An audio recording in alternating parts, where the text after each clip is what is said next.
All right, guys, how you doing? I'm Dave Rubin. This is the Rubin Report. It is December 2nd, 2025. We are live streaming on Rumble, on YouTube, on Locals. Post-game show, rubinreport.locals.com. Subscribe, all that stuff. Do want to quickly note something up top for those of you that are keen observers of the Rubin Report. If you thought that my demeanor was a little off for the last 6 or so minutes of yesterday's live show, you might be right. So the studio here is built in my house. We have a 3-bay garage. It's about a bay and a half is the studio here. And we're doing some electrostatic painting outside on the garage doors and on the walls out there. And they were painting. So this is actually on the other side of this is the garage door there.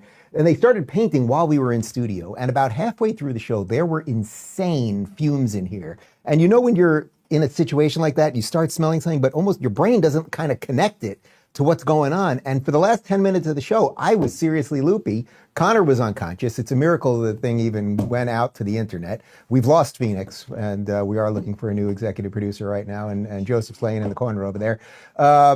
So there is a bit of a scent here today, and we're just going to plow through and see what happens. But if I lose my train of thought in the middle of this, you will fully know why. It is because we are, and it's nice that I pay 100% health insurance, by the way, for you good people. So if there are any problems, tingling in the fingers or whatever. Okay, let's do a show. A lot going on, usual craziness, little of everything. We're trying to defend the borders, and a bunch of Democrats don't want us to do that. So let's start right there.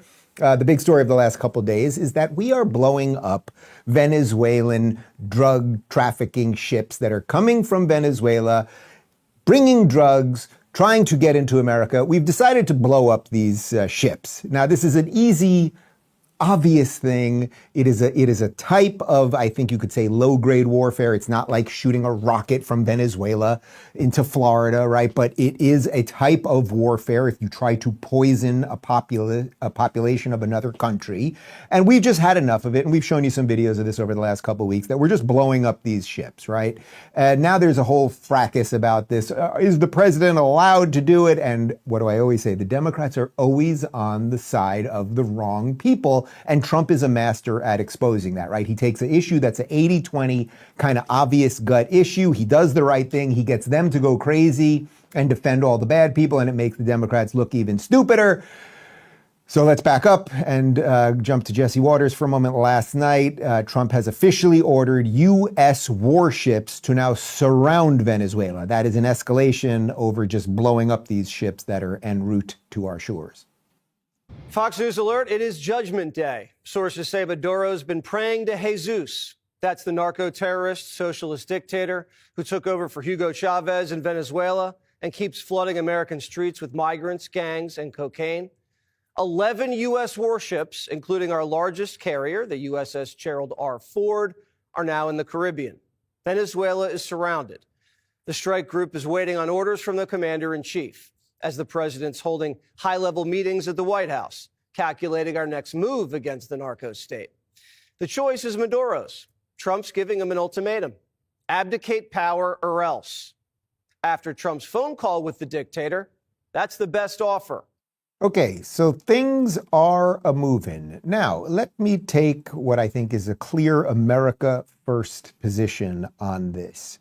I don't want adventurous wars. I don't like regime change or any of those things. We did those things for years, largely did not work out well. However, what is America first is defending our borders. Not only has Donald Trump closed the border and stopped illegal immigration, but a secondary thing that you might want to do if you're defending your borders is make sure that whoever can leak through the border one way or another isn't bringing drugs that will literally kill your citizens. And you need only go to San Francisco or Portland or Seattle or New York, et cetera, virtually all blue cities, as you know, because they're sanctuary cities. They have lower laws as it relates to crime and all the rest of it. It is a type of warfare. So Trump he's threatening. He's saying, hey, we're here. It's not just that we're going to blow up the boats. We might do something a little worse than that. It is called leverage and negotiation. It is called peace through strength. Here's Donald Trump on the Twitter machine. To all airlines, pilots, drug dealers, and human traffickers, please consider the airspace above and surrounding Venezuela to be closed in its entirety. Thank you for your attention to this matter, President Donald J. Trump. So obviously this thing is escalating. I think that you can have an honest debate about what we should do. I personally don't have a problem with Donald Trump doing this. Again, I'm always interested in, what am I always interested in? I'm always interested in narrative and signal. And what is the signal Donald Trump is sending to the world? Again, we haven't bombed Venezuela or anything else. We've blown up a couple boats with bad guys with fentanyl and cocaine and other drugs on those ships. The signal he is sending is no more of this stuff. So the ships and the aircraft carriers, which we'll show you right now. Why don't we show a little video of this, about 20 seconds? I mean, you can see these are big time ships. I had a ship like that from G.I. Joe back in 1984. This is serious stuff. You got Duke, you got Lady J. Everybody's on these ships doing their thing. And the signal that we are sending is stop messing with us. Another signal we have sent over the last couple of months is that we changed the name of the Department of Defense to the Department of War. And Pete Hegseth, who is heading up the Department of War right now, he put this up on X. This is great for your Christmas wish list. And obviously this is not a real book, although actually I would buy this book. It's a classic Franklin story. Franklin targets narco-terrorists, and there is Turtle Franklin with a bazooka blowing up the narco-terrorists. And those people on the boats, by the way, they have, as you can see, they have bundles of things, probably drugs. They're not the nicest people. They have weapons. And we shouldn't be that concerned, right? Like, just think about it this way. If a boat from any country in the world, pick your country, everyone watching this, pick a country in the world. A boat from that country is speeding towards America, right? And it hasn't been given clearance to come to America. It doesn't have a port to show up, and it hasn't talked to us about coming. I'm pretty sure we're allowed to do what we got to do, right? They are bringing enough fentanyl into our country to probably kill an entire country, right? Like, it's crazy stuff. Fentanyl, these kids that are doing this, they don't realize what they're doing. They think they're buying, weed from some guy on the corner and it's laced with fentanyl. They take one puff and they're dead, right? This is a massive, massive epidemic. But the meta-narrative around all this is what I said up top. Trump is really good at kind of getting things right. People don't want drug dealers sending boats into America. Most people kind of just get that. You just get that. And then what does it cause the Democrats to do? Always defend the bad guy. So here is Chuck Schumer. I can't believe he's still around. I didn't know he has a job still, this Chuck guy. The Washington Post reported that Secretary Hegseth gave a directive to leave no survivors on the first alleged drug boat struck by U.S. forces. The Department of Defense has the tapes that show exactly what happened during these strikes, and Hegseth has an obligation to release those tapes. Now, look, I don't know what Hegseth's obligation is. I actually don't know what the legal obligation of the head of the Department of War is to release videotape or not. Whether Schumer is saying something truer there or not, that Hegseth said leave no survivors. Now, that would be interesting. It would be the signal again, right? What would be the signal you would be sending? If you're someone in Venezuela, I'm going to bring some fentanyl over to America. I'm going to hop in a boat. You want to come with me? Let's get going. And then, and then your friend comes up to you, and he said, his name is Jose, and he says, listen, it turns out that yesterday a bunch of our other friends went on a boat, and they left no survivors. So maybe I'm not going to go do that. That's what the signal is all about. But the Democrats just don't get it. They're much more interested in keeping the guy who didn't get fully killed in the first strike on the boat alive rather than keeping American kids alive. It's not much more complex than that. Here's some more from Fox. The White House confirmed it defended conducting a second strike against alleged drug smugglers in the Caribbean in September amid the Trump administration's crusade targeting the influx of drugs into the U.S. The White House's statement comes after the Washington Post reported Friday that Secretary of War Pete Hegseth verbally ordered that a September 2nd attack kill everyone on board the alleged drug boat, drawing scrutiny from lawmakers who are requesting additional oversight into the strikes. The Post reported that a second strike was conducted to take out the remaining survivors on the boat. Again, I think that, look, joking aside, or I'm being a little over the top here, there's probably some debate to be had about the rules of engagement, and we'll get to that in just a second. You know what I mean? The boat's coming, you blow up the boat, you eliminate the drugs, you kill a couple of people, and let's say there's some guys that are just swimming in the ocean right now. We can have a debate about what you do with those guys. The easy version, again, to the signal is you guys are narco terrorists. You're drug traffickers. Like, you don't deserve to live. You are doing something that is going to kill American citizens. So I have a lot of sympathy for it, but I think we can have some debate about, okay, if we've blown up the boat already and there's a couple people there, should we, there might be an intelligence reason we want to pick up those guys and find out some information. So there is something to discuss around that. But again, of course, the Democrats are just freaking out because we're killing people. We're killing people who are trying to kill our kids. Here's Caroline Levitt on that. What law is it that allows no survivors? The strike conducted on September 2nd was conducted in self-defense to protect Americans in vital United States interests. The strike was conducted in international waters and in accordance with the law of armed conflict. And I would just add one more point to remind the American public why these lethal strikes are taking place. Because this administration has designated these narco-terrorists as foreign terrorist organizations. The president has a right to take them out if they are threatening the United States of America and if they are bringing illegal narcotics that are killing our citizens at a record rate, which is what they are doing. And under the previous administration, there was enough fentanyl trafficked into our country to kill every American man, woman, and child many times over. Okay, so I think you can see why I view this as just like a very simple 80-20 issue. Nobody wants their kid to just die of a drug overdose just like that. People have seen the decay of our cities. The people, what do they call it? The heroin stoop or the fentanyl stoop? What's that thing when people are just like this? There's some term that they call it. And these people, there's a trend actually, I think it's coming out of Japan right now, where the kids go into the subway and they pretend that they're Americans and they just pretend that they're like this on drugs because that's how bad the problem is here. So again, we can have some debate, which is sort of what the question was about, in terms of the legality of a second strike or leaving no survivors. Personally, I don't have a problem with it.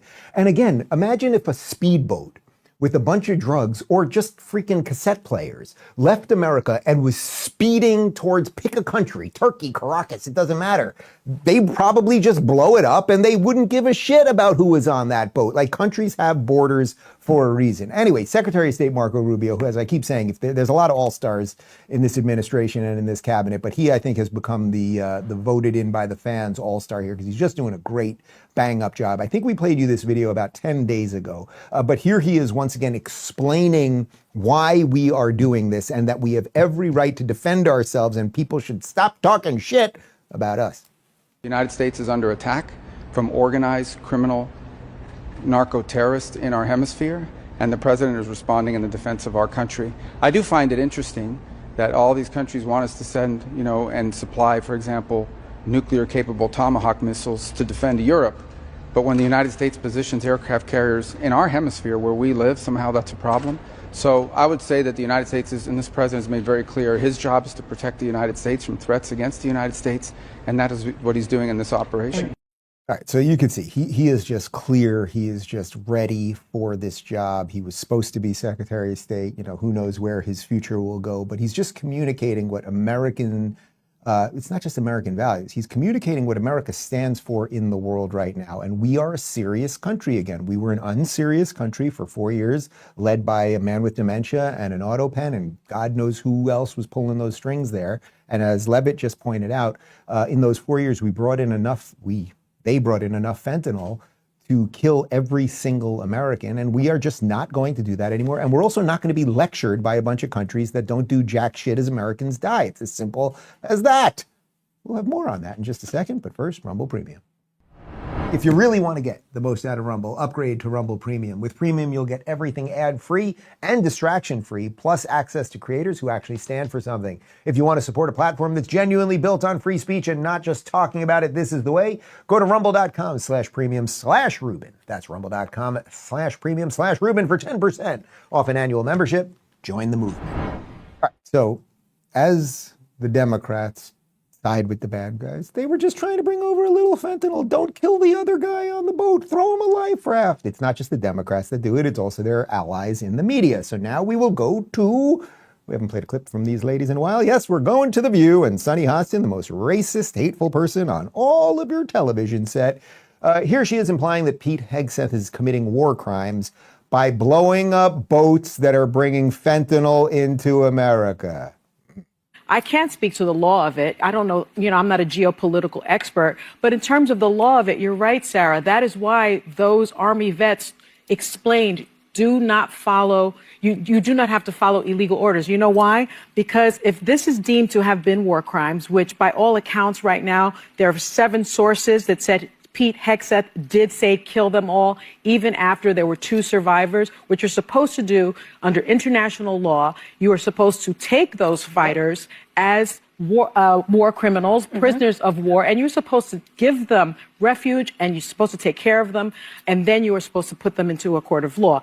This is so absurd. This notion, for some reason, this one drives me more crazy than almost anything right now. This thing that we keep hearing, we're hearing it a ton from moron Zamboni in New York City, and now we're hearing it from international law. International law is not a thing. It is like a unicorn, right?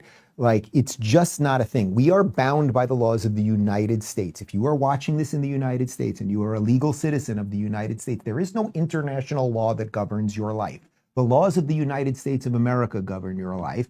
Donald Trump has every right to defend the United States as he sees fit.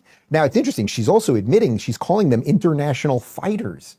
So she's admitting that these people are doing some pretty terrible things. And again, we can have some debate as to what our SOP, what our standard operating procedure should be in the military in a situation like this. I think you can make that argument and also make the argument that I made earlier, which is that we're sending a signal, like we're going to blow up the boat and kill the other guys. We're going to do that a couple times because hopefully the signal is sent and then we don't have to do that shit again. But once again, this is just Democrats and their media friends, comrades, I should say, just defending the indefensible. Why don't you, I'll give you a hint, Sonny Hostin, for tomorrow's show. Sonny, on tomorrow's show, when they're telling you what to say, why don't you say, you know what, I'm not going to do the notes of the things that you hand me to say. I'm always looking down and reading things instead of telling you what's going on in my mind. How about we do a whole segment today on The View about all of the kids who have died of fentanyl? And let's do a segment the next day after that about where the fentanyl came from.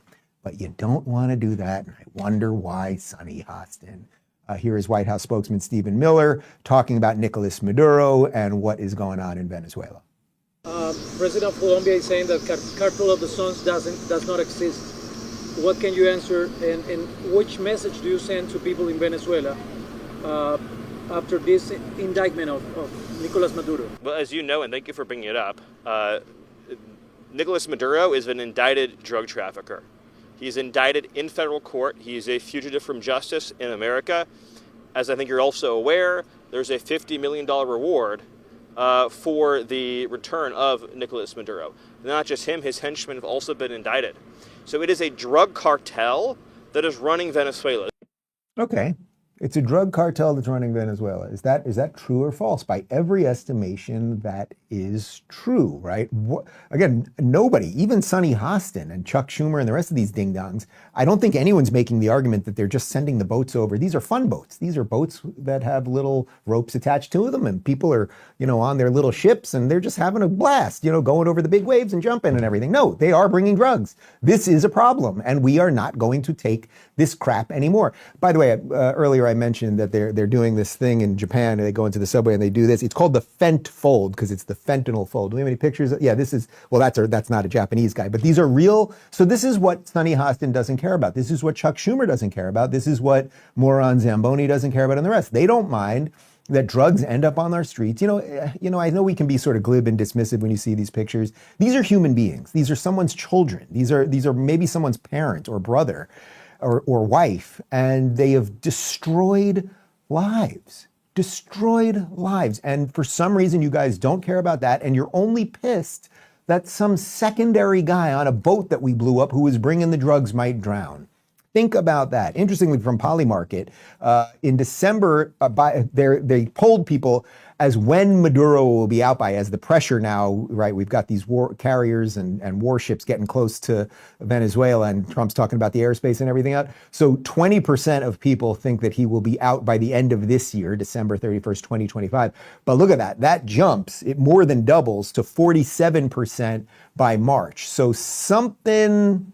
Polymarket, that's just basically, it's not scientific per se. It's following the trends of what people think, but it does seem like this is not going to end well for Mr. Maduro, but let's go back to the Democrats because again, they cannot control themselves. So, you know, the big story last week was that a bunch of Democrats created one of these ridiculous commercials where they were saying, you know, if you're in the current member of the service, you don't have to follow illegal orders. And they never said what the illegal orders are. And when I showed you the video, I said, it's interesting because maybe they should have mentioned what they were because all the service member aren't lawyers. Why don't you make their jobs a little bit easier? And then, of course, subsequently, a bunch of them, Slotkin and Mark Kelly, went on TV shows over the weekend, were asked what were the illegal orders and had nothing. They had literally nothing to say. Slotkin was like, well, there could be some things in the future. That's called pre-crime. That was from Minority Report. It's not a real thing. Great movie. Tom Cruise, Everybody Runs. Here's Senator Mark Kelly. He's all over this thing, going after Hegseth, implying that he's unqualified, which is completely absurd, and a bit more go. This guy is so unqualified for the job. I mean, think about this. He runs around on a stage talking about lethality and warrior ethos and killing people. We have the most competent, capable military this planet has ever seen by far. To do really hard jobs, let me give you all the tools you need to do something that often is an impossible mission. And instead, he runs around on a stage like he's a 12-year-old playing Army. And it is ridiculous. It is embarrassing. Mark Kelly, I don't think you are like a completely insane leftist lunatic that hates America like some of these other Democrats. I don't think you are, but for some reason you're being dragged into this thing and you might want to take stock of that. You're also in Arizona, a place that is not as radically blue. So you might want to watch out for your own career. But what are you talking about? The Secretary of Defense, as we used to call it, Secretary of War, him talking about our lethality of our military, that's good. Talking about the warrior ethos, that's great. Talking about killing people, he's not saying randomly kill people. He wants people to be afraid of America again. That's how you garner respect in the world. It's the most basic peace through strength. What should we do? We should all, would you prefer it the way we had it before, which is that a bunch of men in dresses are going to be up there like, don't bother us, please. Like, that doesn't work. Please don't bother us. Where's my brooch? Anyway, here's a bit more of Senator Mark Kelly with Jake Tapper. Where's my brooch? Once the ship starts sinking and there are survivors, I mean, the Washington Post says they were clinging to the wreckage, but whatever, there were survivors. We know there were survivors. Are you allowed to then attack the survivors? Absolutely not. I sunk a OSA-2 missile patrol boat. It was in the middle of the night, like 3 a.m. Polnokny troop carrier in the Persian Gulf during the day, getting shot at by, there were 2 ships. One of them was shooting at us. No, you don't do that. Everybody knows that. You know, that is against the Geneva Conventions. Admiral Mitch Bradley acted, quote, well within his authority and the law. You disagree? Well, the White House is going to have their story. Their story changes all the time. I hope that we find out more information that demonstrates that, maybe it's hard to think that this is possible, but maybe exactly what is being told here is not true, because I really care about our members of the military. About caring about American citizens who are dying of fentanyl.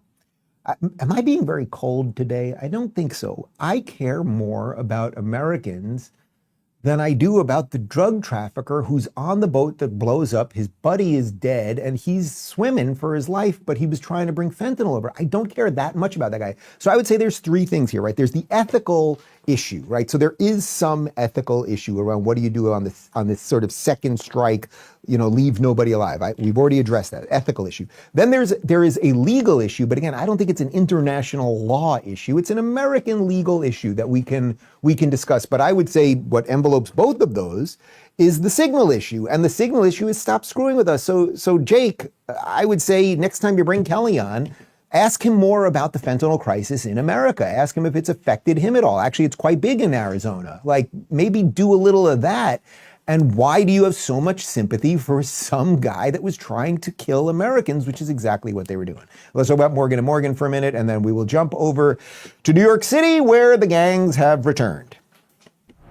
If you've ever been seriously hurt in an accident, your injury could actually be worth millions, and most people have no idea. Insurance companies love to lowball claims, offering way less than what you deserve. That's why there's Morgan & Morgan, America's largest injury law firm with over 1,000 attorneys across 50 states. They've been fighting for people for more than 30 years, and they don't settle for lowball offers. Just recently, they won $12 million in Florida, $26 million in Philadelphia, and $6.8 million in New York, all way above what insurance companies offered. And the best part, it's completely free unless you win. No upfront costs, no hidden fees.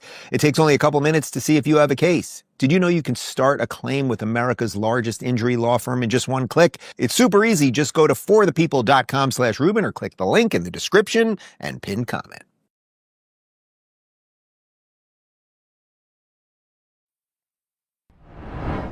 Have you guys ever heard of New York City? It was once the greatest city in the history of the world. It was once the home of capitalism. It represented everything that was good about America. It was actually the place where so many legal immigrants came through to make their lives better for themselves and their ancestors, and it all kind of worked. Well, it's soon turning into a third world shithole. It's had a lot of problems over the last couple of years. It's been on a slow decline. It's about to get on a much steeper decline. And Zohran, moron Zamboni, hasn't even taken office yet. He's about to in a couple of weeks.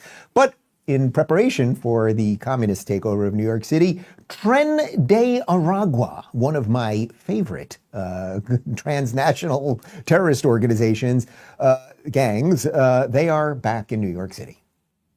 The NYPD says these are suspected members of the ruthless Venezuelan gang Tren de Aragua, which has been infiltrating the U.S. for the last 2 years. Then, when you fast forward, you see the same individuals where? In Times Square. So that's our concern. The NYPD says Tren de Aragua has been making it over the border with the migrant influx and is getting established in New York. What we do see is they are trying to grow.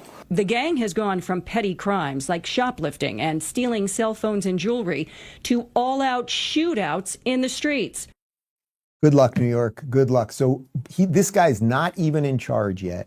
The gangs have been coming here for 2 years. We know they were coming in illegally. We know the degradation of the New York City Police Department. We know that they are allowing all sorts of criminality. We know about the rotating cast of characters that come in and out of jails. We know about the amount of people that moron Zamboni wants to let out of jail. So now you let some of these criminals out of jails. You've already got there is such a freaking toxic mess that is about to descend onto that great city. Like we're going to need the Ghostbusters. It's going to be like Ghostbusters 2. The hate and the pink ooze is going to start seeping through the cement, and we are going to need the Ghostbusters. How did that one end? They played that song in the Statue of Liberty. Like they're going to have to do some crazy shit. That's the point.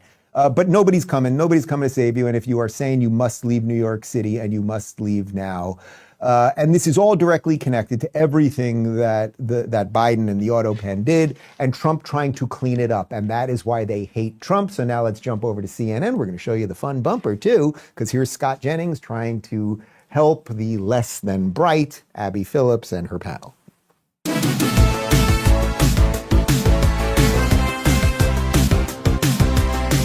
Over half of Americans think that the deportation process thus far in the Trump administration has been mostly unfair. That's 53%.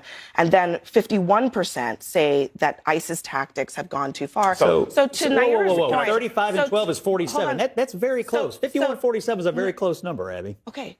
Yeah, but it's also math. 51 is a larger number than 47. Okay. So it's down from 7. I'm just saying, you're making this sound like everybody's upset about it. It's pretty much a 50-50 issue, and that's fine. But some people think he hasn't gone far enough. Right. Okay. So you get it. And we've played you these videos where Abby Phillip is always saying she's trying to break conservatives out of her bubble. And it's like out of their bubble. And it's like she's the one in the bubble. Pull the numbers up again, because Scott just did some basic math there. Right? Like you're close to 50-50 on this. Now, again, first off, all of these polls, you can see there's a 3.2% margin of error. You're already at 50-50 basically. But the broader point about all of this is Donald Trump doing anything right now that he didn't promise to do? And the answer to that is obviously no. This is what he has been talking about for 10 years and largely could not accomplish in his first term, where he was hampered for a million reasons and then COVID and everything else. He's doing exactly what he promised. Now, it might be that there are some people, even some who voted for Donald Trump, who were like, you know what, there's a few too many people getting caught up in this, right? Like I didn't intend my housekeeper to get caught up in this. That now, whether they're abandoning Trump is a different issue. And as I brought up yesterday, you know, they keep playing on CNN, all these two-time Trump voters are abandoning Trump. And there's just no evidence of that, right? He has 87% approval within the GOP. And it's like, okay, if you don't like Trump, where are you going? Where are you going anyway? Okay, you're going to become a Democrat? Good luck with that. But it is possible that some people think it's gone a bit too far. But I think on the previous panel there, it said something like 13% think it hasn't even gone far enough. And I think you absolutely can make an argument that we need to escalate this because we're rolling into a midterm election and Trump eventually will be a lame duck and will be hampered even further. So it seems to me the administration's doing the right thing. And I think the messaging is going to get a little stronger on this as we roll into midterms, because I do think this is a winning message. Listen to this from DHS Secretary Kristi Noem. I just met with the president. I am recommending a full travel ban on every damn country that's been flooding our nation with killers, leeches, and entitlement junkies. Our forefathers built this nation on blood, sweat, and the unyielding love of freedom, not for foreign invaders to slaughter our heroes, suck dry our hard-earned tax dollars, or snatch benefits owed to Americans. We don't want them, not one. I mean, that is some serious, freaking straightforward, you might argue over the top language, but in the midst of what is happening with the Democrat Party, where there is a party that is wildly anti-America, that is wildly anti-capitalism, that does not like the founding of our country, to the backdrop of 20 plus million people who have come in, to all of the institutions that have failed us and taught all our kids the wrong things. As I said yesterday, when your house is burning down, you don't just invite a zillion other people to be part of it, right? You might want to start cleaning things up, get the fire extinguisher. We'll fix this room up first, see if we can make sure our family members all haven't burned, blah, blah, blah, blah, blah, blah. This is Donald Trump who retruthed that over on Truth. So, oh, no. Sorry, this is another thing. So Trump on Truth wrote, welcome to Minnesota. Great job, Governor Walz. And this is Amy Mecca. This is a woman who has been warning. I mean, this lady has been on the front end of warning about the Islamization of our country for years and years and years, and she's paid a price for it. Listen to what she wrote here that Trump was resharing. The Somali state of Minnesota. Minnesota is being systematically transformed. Its people replaced, its cities turned into foreign enclaves, its future rewritten by mass migration and soaring immigrant birth rates, all by design. 130,000 new arrivals last year, tens of thousands from Somalia, Ethiopia, and Mexico. Migrant birth rates soaring while native Minnesotans flee. Crime, welfare abuse, and Islamic influence exploding. Minneapolis already holds the largest Somali population in the United States, a hub for Sharia push and radical recruitment. You can see it on display at the Somali Culture and Music Night held this weekend. So if you watched the show yesterday, I mean, we showed you many of these videos. It does not mean that every single one of those people is horrible. But if you're bringing in people who have a wildly different set of view, who only want to stay in their own little enclave, who don't want to be part of the melting pot, et cetera, over time, that literally will break down the entire system. Right? That is what will actually destroy America. America is not going to be destroyed because some rockets flew into Chicago, right? That's not going to happen. It's not going to be destroyed in a military sense that way, but it could be destroyed bottom up, that you would bring in a whole bunch of people, the culture would collapse, we'd be at each other's throats. Next thing you know, all the women are in beekeeper costumes. Look at this from N Wokeness. Kwanli Ibram abducted a 12-year-old in Minnesota and raped her. St. Paul Islamic Center wrote a letter of community support saying he has not assimilated into non-Somali culture. So again, do you want these people? Was this guy vetted properly? I don't know. Where did this guy come from? Was he vetted properly? Who did they call? You know, this guy, he's interested in raping 12-year-old girls. You get it. Here is a Somali woman. This was going viral yesterday, talking about how she doesn't feel safe in Minnesota because of Trump, although a lot of people in her community are committing fraud. I'm not comfortable sometimes because when I drive, when I'm sitting somewhere, not comfortable like before. She says the president's recent focus on the Somali community is unnerving. What he said, we've affected all communities. We know some people, they make fraud, but not all. Late Thursday night, President Trump used a slur for people with intellectual disabilities to describe Governor Tim Walz. All right, first up, again, as a child of the 80s, a Gen X guy here, no one means retarded as in making fun of someone with mental handicap. It was just a thing we said about stupid people, and I think it's applicable to what's going on today. Now, as to what that woman said, lady, assuming you are legal, you actually don't have anything to worry about unless you're involved in some sort of, I don't know, terrorist organization or something like that. But it is interesting that you said you know some people involved in fraud, but not all. That sounds like she knows like quite a bit of fraud people. Have you reported any of the fraud people? I don't know, maybe called in the fact that I think your representative probably, Ilhan Omar, married her brother for immigration purposes. That sounds like fraud. And Minnesota, it's getting crazy. You thought Dearborn was like the home of the insanity, but listen to this coming out of Minnesota. Minnesota Attorney General Keith Ellison caught on tape pledging to help Somali fraudsters in exchange for campaign donations. And Elon Musk retweeted that, and he said outright criminal fraud. That's the Attorney General. You know what the Attorney General is? He's like top lawyer, right? So the top lawyer of Minnesota was involved basically in a bribery scheme. So where are we? Have I taken a breath on today's show? Maybe it's the fumes that are getting to me. Where are we at this point? Let's do a little Rubin Reporter reset. Things are a little wacky at the moment. But guys, as I always say, as Ron DeSantis says, decline is a choice. It does not have to be this way. We've let it go a little too far, and it's going to be on all of the sane people. That includes you watching this to fix this thing. And I think one of the ways we fix it is to realize that we had something precious, right? We really did have something precious, and there are pockets of America that still have that precious thing. But we want to get that precious thing to scale again, right? Right now, stupidity, retardation, jihadism, communism, that's what's scaling. But how about we get decency to scale again? I saw this video a couple days ago. This is more like the type of video we would end the show with, but I think it'll set up this next segment nicely. This is from 1965, and this is at a supermarket. They're talking about how they had to go about doing business in America when things were, let's say, a little less complicated. The first order of business is to greet the customer. Then comes an important moment of caution. Is the bottom of the cart empty? I always make certain there are no missed items that might get through unchecked. There's no such thing as an almost right in this business.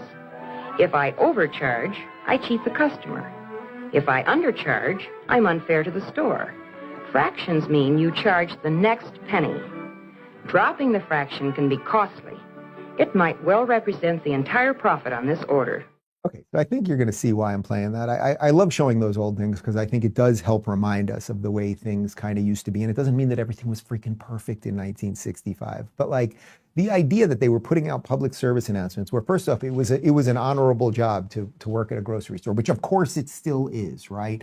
And that then you have the woman, and she's concerned about not only the customer, making sure they don't forget something, but also concerned about her boss and the company and the store, that no one's going to cheat from them, and talking about the fraction of the penny and all of those things. And that was the exchange of things, right? Imagine that woman with her beautiful Aquanet hair and everything else. Imagine that woman working at a Best Buy these days during a Summer of Love month. And she's standing at the register and some kid's running out with the 57-inch plasma and the LED and I'm starving, I need a PlayStation. Like she'd be pissed, that lady. She would not be very, very happy. So the choice is we can either have something like that, where we're kind of all decent people and we're a little different in our own little way, but we all believe in the idea of the system, right? We can either do that, or we could do this. Into our studio, this is Patrick Tyson. According to investigators, Tyson poured alcohol on the floor and couch where a woman was sitting and then set it on fire. The victim told police Tyson demanded she bring him a beer and threatened to set her on fire if she didn't. When the alcohol ignited, her shirt caught fire, but authorities say it burned off. However, she was not too badly injured in that, thankfully.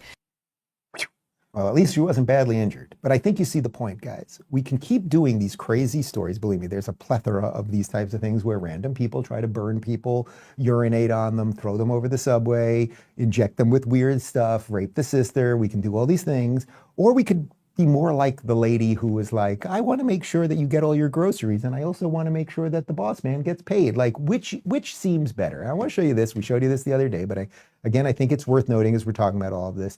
These are three beautiful young women who are no longer with us, and what you're seeing below in this, and in some sense, this doesn't have anything to do with skin color. This has everything to do with culture. The three men who murdered those three women, 125 combined arrests. So decline is a choice. The judges who look at the rap sheets and then, oh, well, you've been in jail 18 times. You did try to burn that woman alive. Let him out one more time. I got a tea time in a half hour. I can't deal with this shit. Like, enough, enough, enough. And you know what also happens when you do all these bad things? You put an insane strain on the good people in the system. And there are good people in the system, our law enforcement agents and our ICE agents. There are plenty of good people trying to do a good job. There was this guy, Damian James Madison, who was a 27-year-old who shot a deputy's car in Washington. And we showed you this video. This is from a couple weeks ago, where here's now the sheriff talking about how many times they had arrested and pursued this guy. And it's like, we are making, this is the good guy. The guy we are about to show you is the good guy. And look how difficult we are making his job while we are releasing people who are killing beautiful young women.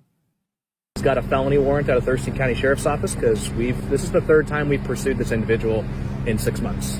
So the last time I talked about him, I actually specifically stated that if the judges don't start taking this seriously, that someone's going to get hurt or killed. And here we are, shooting at the police. So maybe they'll take it more serious this time, but I'm not confident. Yeah, it's hard to believe this is going to end peacefully. Okay, so you have good guys that are trying to do the right thing, but imagine you're a police officer. So imagine you're a police officer in New York City right now, right? That was in Washington, but imagine you're a police officer in New York City right now. Tren de Aragua is back. You're a sanctuary city. You know about the drugs, you know about the crime. You know that if you arrest someone, they're just going to be sent back out again.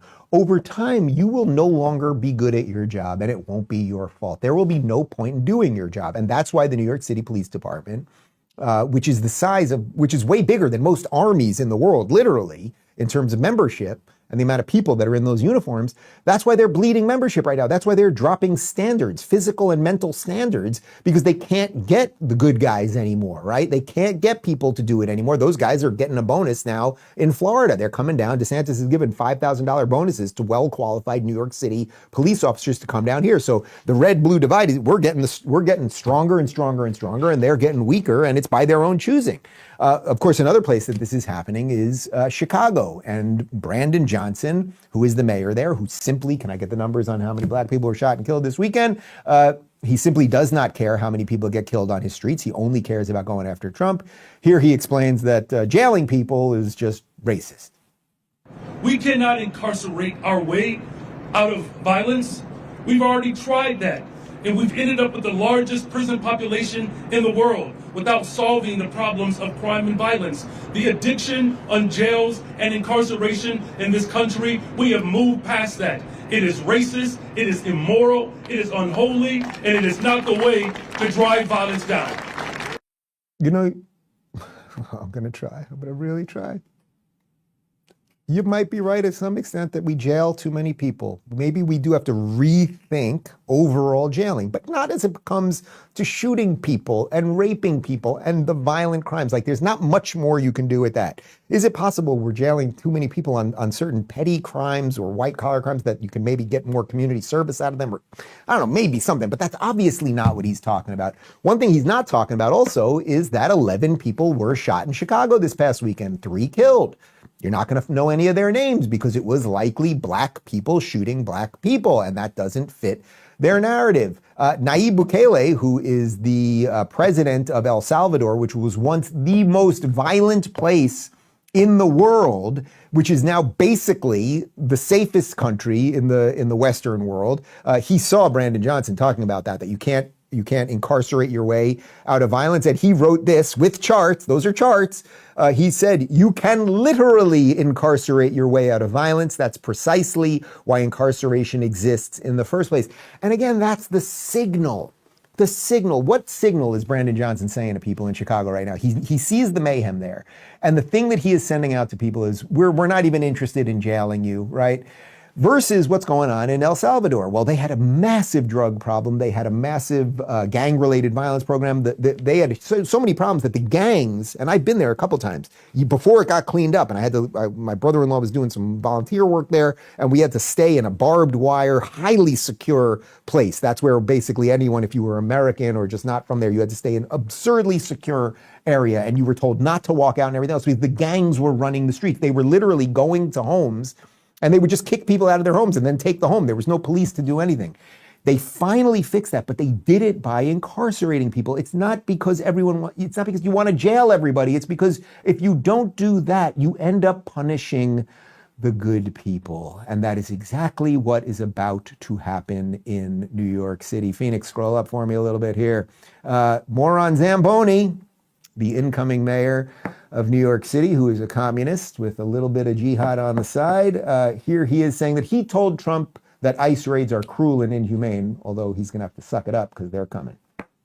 When I met with the president, I made very clear that these kinds of raids are cruel and inhumane, that they are raids that do nothing to serve the interests of public safety, and that my responsibility is to be the mayor to each and every person that calls this city their home. And that includes millions of immigrants, of which I am one. But you're not an illegal immigrant, you fucktard. That's better than retard. Fucktard, that's what I'm going to say from now on. The way they conflate this and that they can never make the distinction between legal and illegal. Look, it shows the fact that you're a citizen of the United States shows that our vetting process is not proper, right? Okay, fine. But going in, if your job, as you say, is to do the best for the people of New York City, you should be doing the best for the legal people of New York City. And that Bernie, that fucking useless old windbag, that he sits there nodding along. Bernie, you've got 3 houses. Offer one to some illegal immigrants. I'm sure some Tren de Aragua people would love to get out of the winter in New Hampshire and go to your summer home somewhere. Like, get cracking, man. But what were Bernie and Zohran doing together? Well, they were out there picketing Starbucks. That's right, because apparently bitter, dark coffee is not something that socialists are into. Listen to this. Starbucks CEO, this is from Zohran himself, Starbucks CEO Brian Nicole made $95 million last year. His workers are striking for the bare minimum. Glad to be on the right side of the picket line with them. Now, this is interesting. Leave that up for a second, Connor, because he's saying the workers of Starbucks are striking for the bare minimum. Well, we did a little checking, and it turns out that the workers at Starbucks, they get an awful lot. They have I'm going to show you some of this. I'm not going to read all of this, but they have some of the best benefits in the country for a corporation like this. They have a 401k with 100% match on the first 5%, which is almost unheard of in retail. They have 100% tuition paid upfront for ASU online bachelor's degrees. There's a whole bunch of stuff. Free drinks every shift, 30% off food merch, weekly markout for coffees and teas. They get free Spotify premium. Like, they get all of these things, but it's the bare minimum. And it's always the bare minimum because you guys just want more. Here is moron and douchebag. It.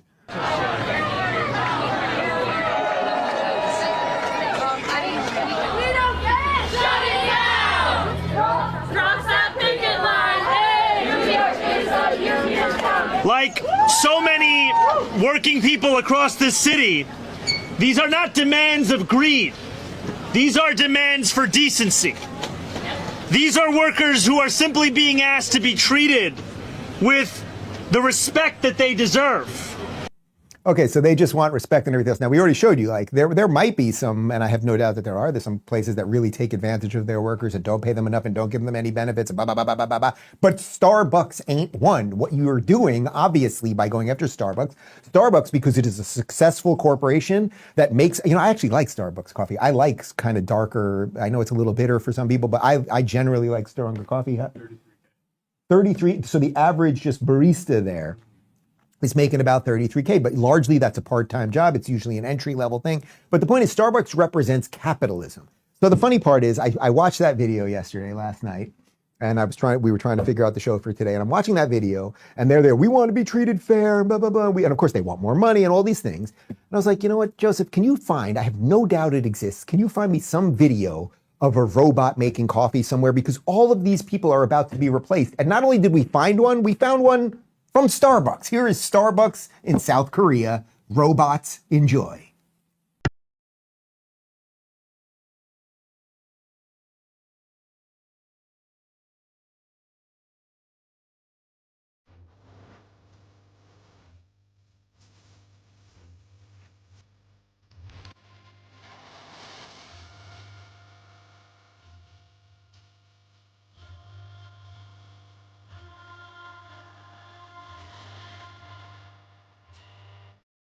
like that song. We could put that on the Rubin Report party playlist. A little funk, yeah. So Starbucks right now in South Korea, 1,000 of those robots exist, and they only need 2 people to tend to them. So they can make the drinks, they can deliver the drinks and everything else. So you idiots, and for years we've been talking about this. You guys keep demanding that we artificially inflate salaries. Pay people $25 an hour. And then what happens?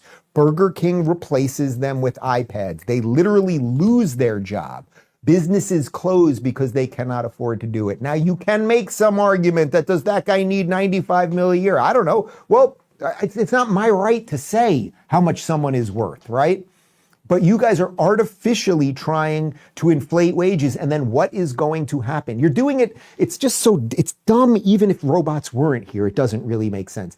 But to the point that we are on the verge of the robots and AI replacing so many people, you guys are trying to actually accelerate it. And the reason you want to accelerate the destruction is because you want to use the destruction as proof that capitalism doesn't work, even though that's not the case. What you might want to do, Bernie and Moron, is instead of trying to burn everything down and tell us how bad capitalism is and how awful America is and how bad policing is and blah, blah, blah, blah, blah, you might want to start building things, like actually provide value to people, because that is what inspires. That is what creates. I know that's not your thing, but you might want to try that. And here is Elon Musk on, well, that. You know, if you want to create something valuable financially, you don't pursue that. It's best to actually pursue providing useful products and services. If you do that, then money will come as a natural consequence of that, as opposed to pursuing money directly. Just like you can't sort of pursue happiness directly, you pursue things that lead to happiness. But there's not like direct happiness pursued. You do things like, I guess, fulfilling work or study or friends, loved ones, that as a result make you happy. You know, it's so interesting. He's doing a sort of Jordan Peterson version of what Jordan does at the psychological level. He's doing at the economic level, that you don't pursue happiness. You do things that basically provide value. You do things that are meaningful, and then you might become happy on the other side. Just pursuing happiness doesn't do anything. Right? And that's why, it's exactly why all of these people, these masked morons and these Hamas brigade idiots, it's why they are so miserable. It's why they never build anything. They're only interested in destroying things. And it's a deeply, from the Jordan perspective, it's a psychological thing. But what Elon is talking about there is that if you want to be in essence, you want to be on the adventure of life, go start doing some stuff. And then the hate, the desire to destroy, the endless desire to be out there boycotting Starbucks, which is actually doing good, doing right by people like you, it will flit away because you will have some meaning in your life. Another way to look at this is see what other good people who are creating things are doing. So this is a little lengthy, but I think it is worth reading all this because it's spectacular. There's a guy named Breezy on X who put this up. He said, "Be Shane Copeland." We will tell you a bit about Shane Copeland in just a moment, but look at this. So Shane Copeland, who is now on the front cover. There he is as a kid. He's probably, 14 years old. There he is now. He is the Prince of Prediction who runs Polymarket. We'll have more on that in a second. And look at this. Look at his track record. It's a lot of bullet points. Emailed the SEC at age 14 asking how to create new marketplaces. He didn't get a response. He showed up uninvited at Genius HQ at 16 and he got hired. He went to New York University. He then dropped out. You thought we were going to get you on that one. Try a bunch of crypto projects. Realize that none work. Still keep building. Launch Polymarket in 2020 to fix misinformation. The first market is, when does New York City reopen? Expanded to politics, sports, culture. Volume explodes. Regulators enter the chat. CFTC fines him $1.4 million and blocks users in 2022. The FBI raids his apartment in 2024. It seizes some devices. The media calls it unregistered gambling. He calls it political. Investigation dropped in 2024. He then acquires a CFTC licensed exchange. 1 week later, Polymarket suddenly on track for full U.S. launch. Shane walks in wearing a t-shirt and jeans and a bagel bag. Spreacher tries to buy Polymarket on the spot. ICE invests $2 billion for 25%. In October of 2025, the valuation jumps to $9 billion. The college dropout becomes a billionaire at 27. The blue-eyed, mop-haired kid versus the New York Stock Exchange. American Innovation Picture. That's the one we just showed you. Billionaires pile in. Polymarket partners with NHL, UFC, DraftKings, Google Finance, and Yahoo Finance integrate PM data, Polymarket data. Prediction markets become mainstream overnight. Critics call it unregulated gambling loophole. Supporters call it next Wall Street. Institutions prepping to plug Polymarket data into indices. 5 years after founding, 1 year after FBI raid, stands in front of the New York Stock Exchange, watches a giant Polymarket banner rise against all odds. Like, how about you try that? Kid who's out there protesting Starbucks, who probably doesn't even work at Starbucks. How about you get a job so you have something to do during the day and start thinking anyone can do anything in life? That's the secret. That's the fucking secret. Here's Shane Copeland telling Anderson Cooper about how great it is to have a company that has a $9 billion valuation. What valuation now has Polymarket been given? $9 billion post-money valuation. $9 billion. Did you anticipate that? I mean, I didn't start it to not get here, you know? Shane Copeland is now a billionaire, at least on paper. And Polymarket, it still hasn't made any profit. It gives away its main product, its predictions, for free, and doesn't charge fees on trades. Okay, so look, we can talk all about their business model, and there's a difference between $9 billion on paper and having it in the bank and all of those things. But the point is, the kid who was nobody doing nothing, which is what most people start as, he had a dream, he pushed, he saw the way the winds were blowing, he decided to do something, and the market found value in that. And that is how you build. And then he can go on to the real adventure, which is what Jordan and Elon are talking about. Then you can go on and find happiness because you started doing something valuable. And then the connections that will be made throughout your life and the world will be literally mind-blowing. And I can tell you that from my own experience. Here he is watching the Polymarket banner rise at the New York Stock Exchange. Background My Way. It's probably my favorite song. You got to get the lyrics from Sinatra. That is what the American dream is all about. And I can tell you guys, a smaller version of that is that when I started Locals, I saw a problem in the market, right? I saw censorship from big tech. I wanted to create something that would allow creators to have a one-on-one relationship with their audience without having to go through big tech. We created something for me. We then spun it off for a few other creators. We got some investment. It took years and years. There were years, 2020 and 2021, I was doing way more work trying to build Locals than I could even for the show. And there was no profit. There was no money to be made. There was no salary that I took. I was putting in my own money, and it was blood, sweat, and tears. And half the time, I'd spend literally 8 hours a day, Zoom call, trying to raise funds for something, having no idea if it was ever going to work. And then eventually, not only did it start working, but then we merged with Rumble, and then Rumble went public, and I was able to be at NASDAQ as that button was pushed. It's a slightly smaller version of that, but it's because we created something with value. I didn't just sit there and bitch and moan and complain and pick at Starbucks. I went out and did something, and you can do that too. Speaking of doing cool things, I'm going to Mar-a-Lago tonight because there is a PragerU event that I will be doing with Glenn Beck and my old friend Larry Elder, who I have not seen in a year or two, and I'm very excited for that. So the three of us will be talking. I think there'll probably be a few other people there. So who knows, maybe someone watching this will be there. So we'll do an abbreviated post-game show, and then we'll see everybody else tomorrow. RubinReport.locals.com, 30 seconds. Ciao.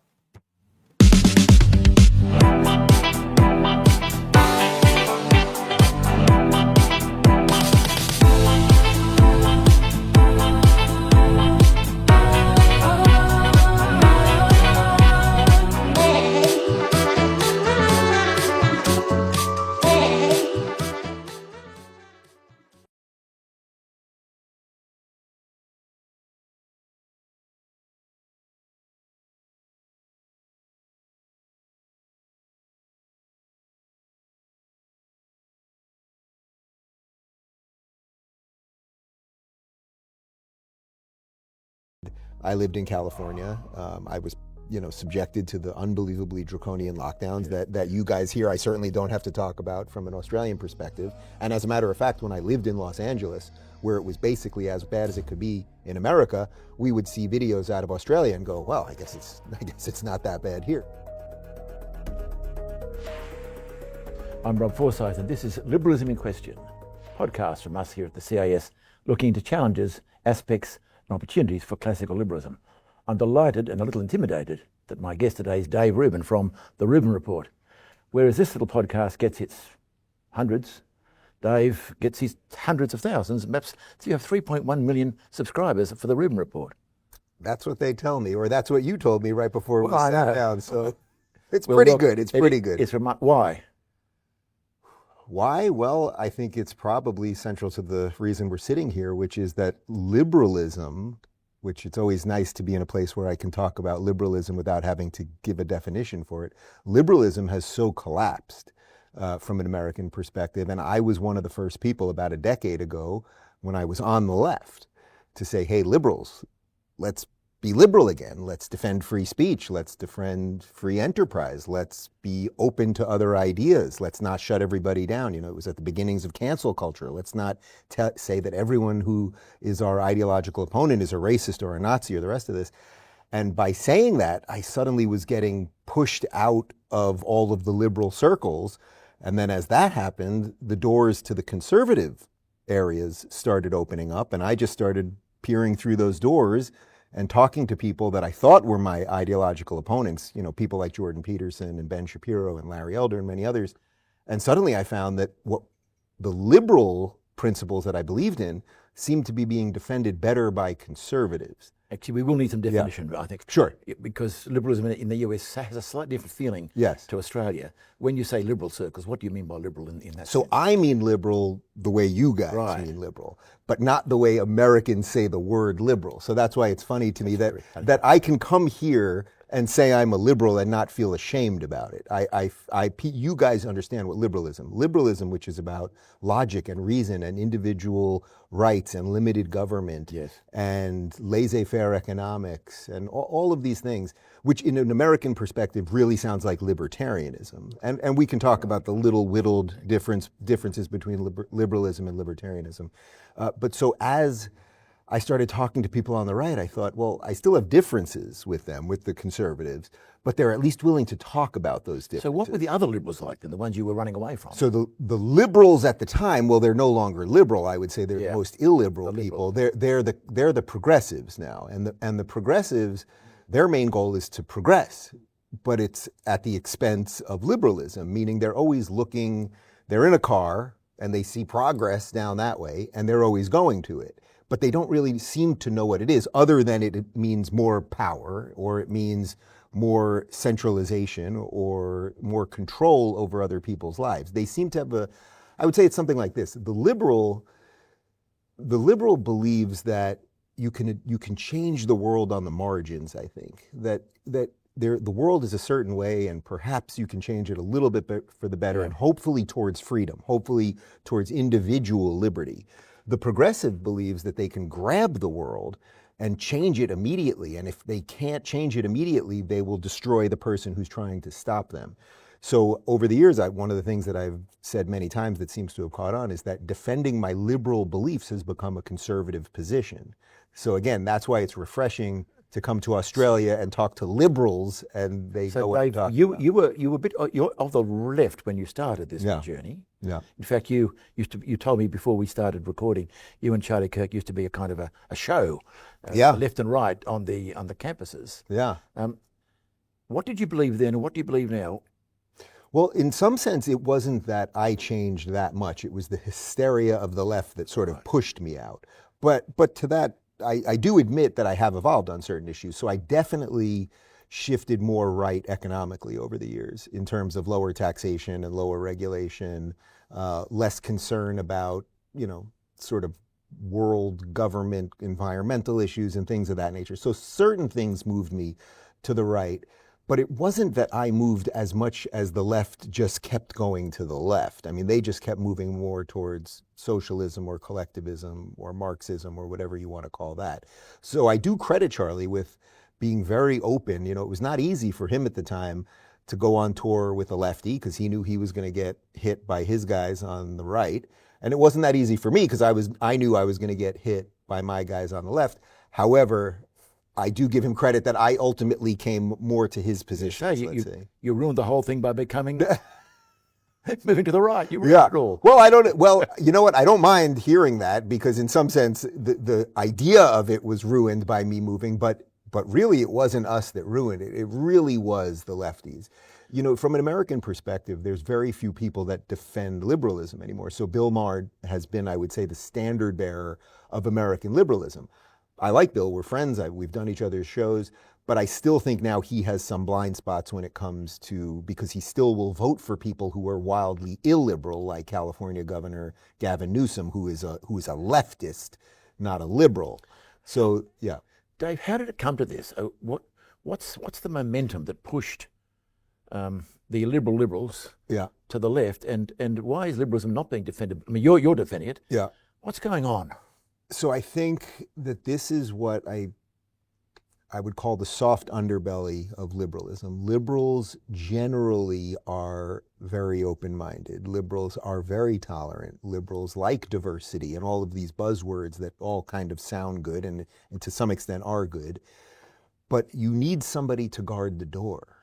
And this is where conservatives are much better. Conservatives are much better at guarding the door. The great Douglas Murray, who, although he says he's a conservative, has a lot of classically liberal ideas. He always says that one day the barbarians will be at the gate and we'll be debating what gender pronouns to call them. And I love that line. And that, in some sense, is what the liberals started doing. Instead of saying, when all the gender stuff popped up, for example, instead of saying, you know what, no. This pronoun stuff is nonsensical. You can't change your gender if you wish as an adult to put on a dress if you're a male and call yourself a different name. That's fine. We believe in individual liberty and that's up to you. But stop playing with the silliness of telling me that your biological sex changed or something. So the liberals just decided to just give it all away. And they did that because they put tolerance at the top of their hierarchy of importance. And tolerance, if you were ordering the important things that you should have as a set of ideas to live a flourishing life, tolerance should be there, but it should probably be third or fourth. It definitely should not be first, because tolerance first creates an unbelievable amount of intolerance, actually. And is it that growth of compassion? I'm trying to work out the massive energy behind compassion that no one should be hurt. Ironically, it hurts a lot of people, of course. Is that what's gone on in the last 5 years? Yes, this is what Gad Saad, who's a professor at Concordia, Canada, calls suicidal empathy. Right. And a lot of people have been talking about this, that because you have so much compassion, you have so much empathy, you want to help everybody, that you actually end up hurting everybody. So you have so much compassion for the other that you will welcome the other into your society regardless of what the other's beliefs are. So you will welcome in people who have cultural and religious beliefs that are completely antithetical to your own beliefs, but you will do it in the name of tolerance and diversity. And it sort of sounds nice, but let 1, 2, 3 generations go by and you have a completely different culture, often that is wildly intolerant then of you. Where does the intolerance within the liberals come, pushed by compassion? Why does the left become so intolerant, given the fact you've said that the mistake was to put tolerance number one? Right. So that's the real psychological question, or almost metaphysical question around what's going on with the progressives. I mean, most people would say it's because their entire belief system is politics, that they don't believe in God or anything sort of above the here and now. No transcendent authority. There's no transcendent authority. Right. It's totally the immanent. Totally. So if we're always playing at this layer, and you're always constantly trying to reorder things to keep this layer exactly how you want it to be. Conservatives, generally, because they believe in that transcendent layer, there's an understanding that politics is just part of life, not all of life. Yes. And that's what, to reference what I started with, I mean, I think that's what it is. I think you can move the world a little bit. That's it. You know, and hopefully you move it a little bit to the better. But if your quest is to upend everything. You know, it's one of the things, it's sort of like when you listen to these young progressives and they have so much vigor and righteous indignation and they're so angry and all of these things under the guise of tolerance and rainbow flags and everything else. It's like, what's really going on there? Is this really a political thing that they're doing? It's obviously not a political thing. It's obviously something much more spiritual or religious in nature. And I'm sorry to tell them that you will never own the world. You can destroy a lot, but you'll never own the world. In fact, one of the struggles liberalism has is that it It's a philosophy of limited expectations. Yes. What do we want? Gradual change. When do you want it? When you know, give me a minute. Yes. That's not a run to the barricades. Except, but it's the best way for humans, I think, to right the ship. Yeah. Because if society is a ship in a stormy ocean, and the world is always stormy, you can't make sudden moves. You can do things slowly and calmly and effectively. And ironically, you know, the liberal position is the true position of tolerance. And yet they hate the liberal. In some sense, the lefties hate the liberals more than they hate the conservatives. It's easy to mock the conservatives. They're religious and they only care about, you know, money and blah, blah, blah. And of course, none of that's really true, but it's sort of an easy little thing that they can do. The liberals, they hate the most because the liberals, they know the liberals aren't evil in some sense, and that the liberals are just trying to make little moves, and that scares them more, I think. So I get way more hate, let's say, from the progressives, or I would say are exclusively my haters, versus people on the right. I have some differences, maybe on same-sex marriage or on even on abortion. I'm begrudgingly pro-choice, I would say, for maybe 12 weeks. That's not a conservative position, but they don't hate me for it. No. The lefties hate me for it, almost exclusively. So you think that the hatred is being driven by more than just, we said spiritual, metaphysical, something deeper is driving it? Do you think if people give up belief in the transcendent, I think there's then everything goes? Was Nietzsche right? I think he was right, and I would say Jordan Peterson, who I had the pleasure of touring with here last time I was in Australia and going all over the world with. I mean, this is something he's talked about for a long time. I mean, this is the idea of the God-shaped hole, and if you remove God altogether, you're going to fill it up with something. And if what is going to drive you is that you have an understanding of the world that everyone must bow to, you're going to do a bunch of awful things. The progressive quest is utopian in nature, but of course, as you know, there is no utopia on Earth. Well, there is. Yes, the word literally means no place. Quite literally means no place. And where does it take us? Well, it will always take us into dystopia. Yes, and also I think a liberal flavour of things is to think of the limits of human abilities. It's surprisingly paradoxical. A liberal on the whole believes in you can trust people's decision-making spread out, market, rather than one person deciding. At the same time, this comes from an awareness that we're limited in our knowledge. This was Hayek's great argument for a free market. No one person can know enough to run things properly. We need to spread it out. So liberals are both limited in their belief in human ability to know and human ability to change. Well, and that's why what's happened from an American perspective has been so disappointing to the Democratic Party. We should have a center-left party that makes sense. You have a place where the liberal can say, I'm a liberal, and it makes sense. Yeah. What has happened from an American perspective is, if you are a liberal, so Bobby Kennedy, who has the Kennedy name, and he was running as a Democrat only 2 years ago, now he's in MAGA. You know, he's a Trump conservative.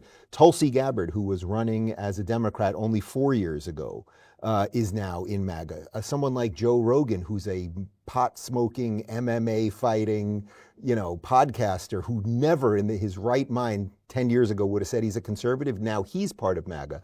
So everyone that's sort of center these days has now been shifted to the right, and that's because the left went so far. So you're getting a hollowing out, is what you're saying, in America, to left and the right. Now we have to talk about MAGA. I think many of us in Australia are very mixed about the whole thing. We admire certain things that Trump does, but I don't think we quite understand the movement. It doesn't resonate with us in a way. What's its power, and is it a danger to liberalism? Sure. So, well, its power is one thing. Its power is one thing, So and the power is Donald Trump. As simple as that. The power is the force of Donald Trump. That he is. So if he wasn't there, it wouldn't be a movement. No, because the movement in and of itself doesn't have a pure politically cohesive ideology. It has Donald Trump. I think there are good things that are attached to that, and there are. So we'll get to the second part of the question in a moment. But in terms of what it is, it's Donald Trump that fought the system, fought the deep state, really brought the idea of fake news and the idea that we've all been lied to about so many things, and that Donald Trump was this over-the-top, ridiculous hair, orange billionaire who suddenly was more everyman than anyone else before him. So that is the force of Trump. So that's one part. And I get the the part that the average Australian, who maybe likes some of the policies, might still struggle with some of the way he speaks. I believe me, I didn't vote for him the first time around either. I voted for the Libertarian candidate, who was the most classically liberal at the time, but he got 1% of the vote. I voted for Trump 2 other times. But to the second part of the question is, could it basically veer out of control? In essence, right? Like, could it become authoritarian? I think was the... Well, yeah, Mike, there are a number of concerns. One is it's not principled, and that's a worry. But and therefore it's hollowing out genuine liberal thought.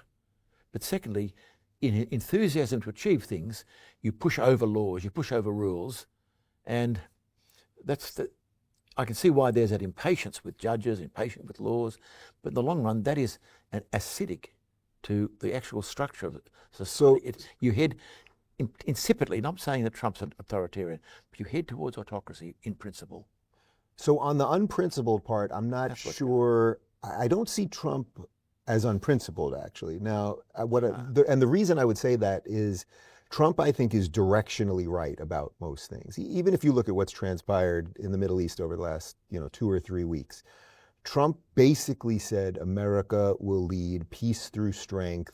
I understand that this is a Western civilization battle, and he was able to bring peace, to whatever extent we want to use that word, even though it's not, it's not kumbaya peace. That was because he was directionally right about what American power can do. Just so that this is not just a battle between Israel and barbaric death cult or Islamist cult. No, this is the battle for the West. Unpack that a little further for me. Well, I can tell you, having just spent a few days in Melbourne, where I now know there's a battle for the West in Melbourne. No, it's clearly on the streets of. Well, I can tell you, there's Palestinian flags all over the place. Without doing a major history of the Middle East, I mean, Palestine is a country which never existed, designed in the minds of people who only want to destroy the countries they live in. And I think that I would say that Australia, and I would say that the UK and France and Belgium and most of Western Europe better realize that very quickly, because if Israel's going to be fine one way or another. They've basically annihilated their external enemies. They've got their hostages back. They have a national ethos that is strong and makes sense. Most of Europe does not. You guys have I would say, a different problem because of geography, and it's less of a problem in a certain sense. But we can't solve that. We're stuck here. Right, but you have some self-inflicted things in that you don't have an illegal immigration problem. You have a legal immigration problem. But anyway, I would say that that Trump is directionally right about most things, and one of the things he's directionally right about is the battle for the West. So whether he's perfectly principled, or if the question is, does he have a perfect set of political views that makes ideological sense? Of course the answer is no. Of course not. Is Donald Trump the conservatives love Donald Trump. Is Donald Trump a real conservative? Well, the answer obviously is not, in that he was a New York liberal, but then what did he do for conservatism? Well, he appointed judges that ultimately reversed Roe v. Wade. And conservatives clearly wanted Roe v. Wade reversed. Now, all it did was kick abortion back to the states. That made the liberals go crazy, except, as far as I know, nobody hasn't gotten an abortion that wanted one or anything else. So there's an ideological inconsistency there for sure. As to the part of whether it could veer out of control or lead to some other things, the answer to that, I would also say, is obviously yes. That could it?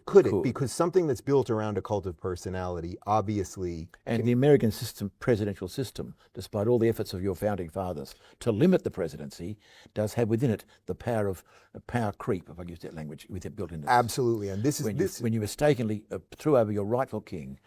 Yes, taxation avoidance purposes. We damn well did, and we're still happy about that. But you're completely right.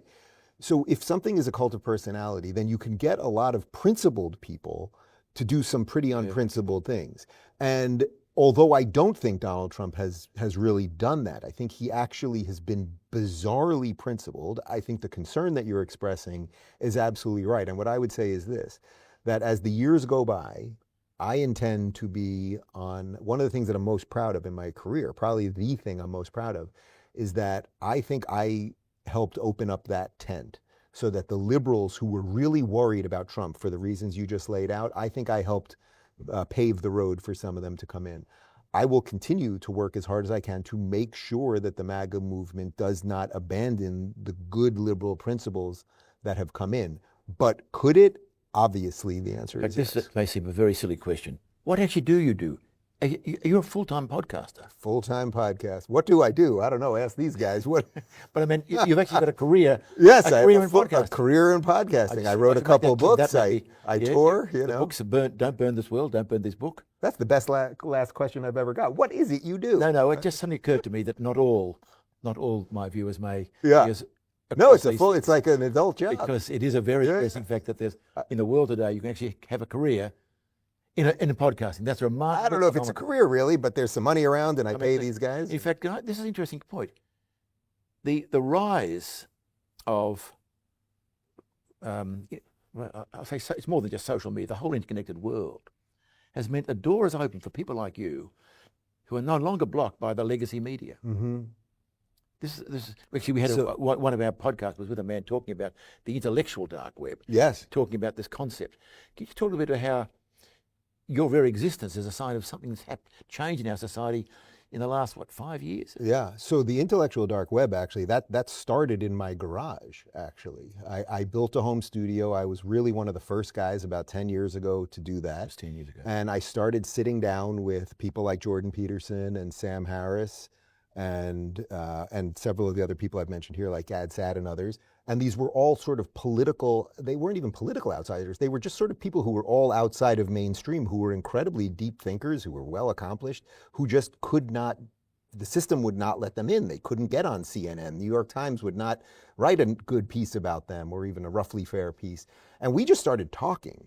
And then through that, Joe Rogan was the other one at about the same time doing long form conversations. And then Eric Weinstein was the guy, the physicist, who came up with the phrase intellectual dark web. But basically what you're asking is there a way to circumvent the mainstream media? And there absolutely is now. I mean, we've dwarfed them. I would say the only thing that keeps the mainstream media relevant is that there's an incredible amount of money behind it.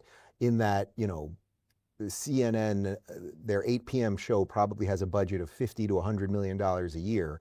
My show has a budget maybe of a hundredth of that, quite literally, a hundredth of that. But we are able to connect with more people because of the phone. But it has a certain centralized power still. And all of us, the podcast world, it's the future whether they like it or not. People often worry about people listening to their own ideas in a bubble. Yes. You got to comment on that? Is that a danger of the new world, or was it always a danger? It's absolutely a danger that we will all just siphon off into our own little rabbit holes, and we will only put the algorithm actually will just manipulate us into just believing one thing. I listen to people that I believe in, and therefore I'm reinforced in it. And we'll never see anything out. It'll sort of be like Plato's The Cave. We'll have no idea what's outside of the cave. And of course, there's a huge, huge risk. I would say it was, in some sense, it was a necessary risk, meaning that the mainstream media had such centralized control for so long. The internet came, it was the Wild West, and for the first 15 years of social media, there were unbelievably great things and new ideas happening out there. Now we're entering a new phase, which I think is more of what you're talking about, which is that we're all kind of we can cater everything to ourselves. And what the fear is in something like that is, at some point, you have no idea what your neighbor might think about something. Yes. Scott Adams, who's a great cartoonist and thinker and podcaster also, created the Dilbert cartoons. He always talks about that there's one movie being played, but we all have completely different reactions to the exact same thing. And I think that's right. And the question then is, well, what do you do in a society that people just simply don't believe anything that is in common? And I think we're going to really have to grapple with that going forward. That would have serious implications for the West. Because for literally everything. It's not happening in other countries. It's not happening in China. It's not happening in the Islamic world. No, it's not happening in Russia even. Right, but we don't want to become them either. No, that's my point. That's my very point. Right, so it's one of the freedom is also something that we have to really think about, the freedom from and freedom to argument. We want to be as free as possible. I don't want to censor any ideas on the internet, beyond the calls for murder or child, the very, very obvious stuff. But how do we then coalesce around something? And I would say it's probably much more difficult for us as Americans because we are a multicultural society that's done it better than anyone else. So they're using that against us right now. We actually did the project. The project of liberalism, America is the best example of that for 250 years. I take that. But the fear is that as identity politics comes, as the algorithms point you this way and that way, we'll also be the easiest to be destroyed because it worked, because the soup was so good, it will almost just flit away in the easiest possible sense. Now, in your don't burn this country, you try and actually be positive, I believe, to try and, because that's a rather alarming prospect. What, to quote Lenin, what is to be done? Well, I would say most of the answers that I put in the book are that we should just turn, from an American perspective, we should turn back to our founding documents. The best example I can use on that is that during COVID, I lived in California. I was, subjected to the unbelievably draconian lockdowns that you guys here, I certainly don't have to talk about from an Australian perspective. And as a matter of fact, when I lived in Los Angeles, where it was basically as worse as it could be, as bad as it could be in America, we would see videos out of Australia and go, well, I guess it's not that bad here. So, but what you can do is what the founders intended and what the Federalist Papers are about, which is you can move to another state. You don't have to leave the country if something's bad. So we have the never-ending experiment of democracy, and I moved to what we now call the Free State of Florida, which I would say is the citadel of freedom really in the entire world, because we're the freest state in the freest country. So Florida, I think, is the freest place. We were a law and order state. We stayed open during lockdown. We allowed for commerce. We allowed for people to make choices over their health and their bodies and their ability to assemble and all of those things. And I think if most Americans would just look at the fairly simple documents that we have between you don't have to read the Federalist Papers, but if you would just look at the Declaration of Independence and the Constitution and the Bill of Rights, we have it all right there. We don't need much more. But that's not enough for the West. That's another example of American exceptionalism. Well, we're the leader. You're well known for. Yes, we're the leader. Well, we'd like to lead you. Would you? Right? Is that what you'd like to do? Well, I think we would like to do, and this, by the way, is where Donald Trump is quite good. If you remember Donald Trump's speech in Saudi Arabia about 6 or 8 months ago, I thought it was one of the best speeches I've ever heard from a politician, because he went there to a very different part of the world. And he didn't say, hey, we're here to tell you how to live and we're going to bomb you into submission and nation build. And he admitted some mistakes of American administrations in the past. He basically said, we're America. We're pretty good. We like freedom. We can open markets. We can offer defense. And we can do all sorts of things to help you. But you're going to have to be a little less extreme. You're going to have to be willing to open up your doors a little bit more. And you're going to have to be, get rid of some of this Wahhabism and some of this other stuff. And then I think largely what will happen in the Middle East over the next couple of years is going to be an offshoot of that. So it's not that America wants to force everybody to live the way we do. I think he has a good instinct to understanding what our values can create. That's another set of questions, what to do with militant Islam, its future. And there is a future there, I think, which it's a tragedy what's going on in my view. There is a future for living, but it does mean adopting some fundamental liberal principles rather than theocratic principles in a society. Well, that will be for them to decide in their societies. I think the bigger question is, what are we going to do in the West? That was my question, actually, the West. Look, when it comes to most of Western Europe, I am very black-pilled, as they say. I don't think that England has much of a chance against this. I don't think that France has much of a chance. There are too many people there reproducing too quickly. They have too much institutional power now, particularly in the UK. I mean, the amount of mayors and people in parliament. And by this you mean what? Against this? Islam? Yeah.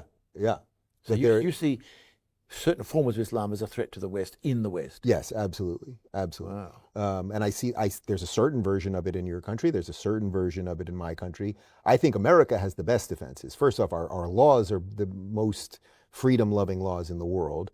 And even the fact that freedom of speech is absolutely enshrined as a God-given right, I think is a big bulwark against a lot of totalitarianism, including Islamic totalitarianism. Within America itself. Within America. But the other part is our Second Amendment, we are armed. And I know that's a big one for you guys, that there's a sort of cultural difference, let's say. Again, we're not comprehending of that. We know it's right. serious and important. We look on bewildered. Right. But we are armed in America. We have a better understanding of how actually to defend ourselves. Now, it doesn't mean we want to have to do it, but when the forces of totalitarianism or evil are at our door, we do know how to do it. We were also born out of revolution, and that's still a piece of us. I would also say that because we are about to run into our 250th year, this coming 2026, I think there's going to be a resurgence of sort of like a real American, a pro-America in the best way, a celebration of America. We've done 15 years of wokeism and are we systemically racist and all that stuff. And it's not that these guys will give up. They're never going to give up. But I think that there's going to be a resurgence of pro-America. Things never stay the same. There are fads and there are movements going on. Trump's tariffs. Yeah. Not very liberal. So I actually, my argument for Trump's tariffs. For Trump's tariffs? Well, no. So as a limited government guy, I don't like tariffs in general, right? So I'm more on board Thomas Sowell on tariffs, or even Ayn Rand or whatever. So the idea of tariffs I don't like. What Trump has done with the tariffs as a point of pressure, I think basically needed to be done. There was almost no way around it. Americans consume more than anybody, and we were basically getting screwed in pretty much every deal across the world. Everybody was doing better than us, and he's used them as a point of leverage. So I would still say what I've said all along with the tariffs is we still need to see where some of them land, but using some form of pressure to make sure that deals are a little bit more equitable, it's a use of government that I don't love. This is where I'm not purely libertarian, I would say, where I understand the purely, look, Thomas Sowell, probably the most influential thinker in terms of my economic. Great black American economist, well worth reading. Yeah, well worth reading. And I sat down with him for an interview that was probably my most, I think the only time I've ever been nervous interviewing anyone ever was when I sat down with him, because he was such a force of nature. And I knew how important the interview was going to be, and it went unbelievably viral. We have a moment right up top, because I'm sure you know his history well, and I said, you once were a Marxist, and what woke you up to what was wrong with that line of thinking? And he goes, facts. Facts. And that line just ripped apart the internet. So I'm so thrilled that I had a little play in a resurgence of him at, now he's 94 years old or something. In fact, Sowell's comment there is one reason why liberals remain remarkably optimistic. Yes. Because we think there's such a thing as reality, and one day you'll be mugged by it if you go down the wrong way. But there'll be pain on the way and loss. I'm not saying it's that, but ultimately things will not work, and you'll come back. A conservative is a liberal mugged by reality. And that also, when we've seen a lot of what's going on in our blue cities with crime and illegal immigration and things like that, suddenly you see people who are lifelong liberals. You know what? If you get mugged or your daughter gets accosted on the subway or something like that, you might start thinking about law and order a little bit differently. And then a year later, you're voting conservative. So your defense of the tariffs is that the trade deals in themselves were not generally free trade deals. Yes, somehow rigged, and therefore this is that's your defense. It was a resetting, basically. Okay. That I don't think any fair onlooker of the trade deals really thought they were fair from an American perspective. We were mostly subsidized. It's sort of how we've dealt with all of the international agreements and NATO and, I understand that. And the Paris Climate Accords and all of these things that we pay in, and everyone else kind of takes advantage or whatever. So Trump, I think, he has just looked at the world, again, I think he's directionally right about things. So I think he was directionally right about getting other countries to pay in for NATO. Now they're doing it. I think he was directionally right about trying to get fairer trade deals. Now we're getting those to some extent. So yeah, I'm still, intellectually, I don't like it, because I understand why a tariff going this way and a tariff going this way is just going to screw all of us, the consumer. But if the trade deals in and of themselves were so out of whack, what was he going to do? Was he going to threaten to bomb everybody? We'll bomb you until you give us better trade deals. So I think it was the only way to make things a little bit fair. We'll see. But we shall see. My comment about reality will come home to roost on this. I'd be happy to pick this up in a year from now and see where they all land. May take longer. Yeah. One of the debates we have often on liberalism in question is liberalism contained in itself, or does it need an underpinning of morality or of theology or of metaphysics? Can it be self-sustaining? Or is it in fact always to be incomplete, a way of running a society, but not about the life's big questions? You got a view on that? Yeah, well, this is a great debate that maybe you saw some of them a few years ago that Jordan Peterson and Sam Harris had for quite some time. And this is also the debate that Sam Harris was one of the old new atheists. He was one of the what they called the Four Horsemen at the time. Yeah. And was a great defender of liberalism until Donald Trump appeared. And then he was so what we call Trump deranged that he ended up, I would say, supporting forces of illiberalism. But let's not go down that road. The question you're asking basically is, can the Enlightenment sort of stand on its own? That right? Like I that. think that's yes, it's a good important question. That's really it. Does the Enlightenment, did it all just sort of magically come together, 300 years ago, or was there thousands of years of churning through ideas and philosophy and religion that got us there? I think one way or another, I don't see how you can argue that it just magically appeared 300 years ago. This is what Ben Shapiro would talk about, the connection between Athens and Jerusalem. So we had the ideas of Athens, of Plato and Socrates, and that was one set of human thinking. And then we had the ideas of Jerusalem, which was obviously the deep religious notions, and those two things came together to ultimately produce liberal societies. I think that's right. Actually. And it's an ongoing tension too between the two. They're not entirely at peace. No, they're not. To the dynamic of Western society, in my understanding. I completely agree, and I would say there's almost no way around it. If the liberals, in some sense, it's the first question that you asked. If the liberals could defend liberalism in and of itself effectively somewhere, we did it in America for a long time, but clearly right now they cannot do it.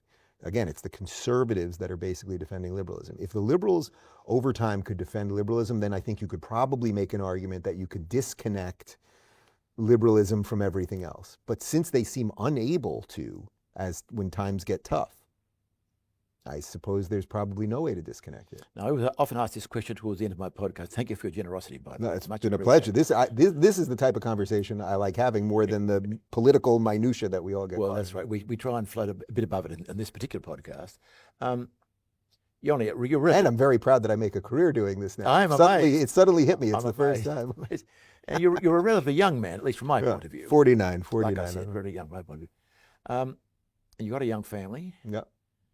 Are you optimistic about the future? I'm a world-weary optimist. That's what I always say to people. Well, I think connecting this to everything we've discussed, the liberal position, because you understand you can only nudge things one way, and you hopefully want to stop things from tilting the other way too much. That position doesn't lead to over-the-top optimism. And it shouldn't lead to over-the-top pessimism either. I would say certainly over the last couple of years, there's been a lot of things to be pessimistic at. After post-COVID, the strife on the streets that we've seen in America, what's happened to the blue cities, the immigration situation. There's a lot of things that would make you look at everything negatively. But ultimately, the reason I say world weary is that I'm not just some pie-in-the-sky optimist, like, oh my God, everything's going to be better all the time and everything's just wonderful and we'll only just succeed more and flourish more. No, I think that we have to fight relentlessly. You can never stop fighting. I think in America, we thought we could stop fighting. I think that that's what a lot of it is. We grew so fat on our success that the liberals, but it was really everybody was kind of like, all right, we're good. We make all these great movies and we have all this stuff and it's going to always exist. But I fundamentally, and it's maybe perhaps we have twin 3-year-olds that, when you're looking in the eyes of children who have nothing but hope and joy and adventure and all of those things, it makes you realize this has happened before, it's going to happen again, and it's your job as a functioning adult, I think, to make sure that it doesn't go off the rails on your watch. Yeah. Dave Rubin, thank you very much. I've thoroughly enjoyed this. I thank you. I'm Rob Forsyth. This has been another of the Liberalism in Question series podcasts from us here at the Centre for Independent Studies. Thanks for watching.